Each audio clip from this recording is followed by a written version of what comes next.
పాడు జీవితము ఏమేం సార్ అలా ఉన్నారు?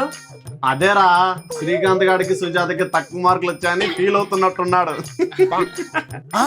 అలా ఏం కాదులేరా. అబ్బో, అంతలా ఫీల్ అయ్యే బదులు వాళ్ళ ఎగ్జామ్ మీరే రాయొచ్చు కదా సార్. 100కు 100 మార్కులు వస్తాయి అప్పుడు. నువ్వు ఆగలేదువా? రే రవి, రమ్య, వెరీ గుడ్, మంచి మార్కులు వచ్చాయి. బాగా చదువుకోండి ఇలానే. Thank you sir. కంగ్రాట్స్ మావా. Thank you.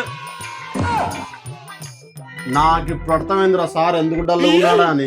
హెచ్ఎం సార్ అవార్డులు శ్రీకాంత్ కి సుజాత కాకుండా మీకు ఇస్తాడని తెలుసుకొని డల్ గా ఉన్నాడు. అవునా? అంతే కదండి సార్. అవునరా. నీకు చెప్పారా?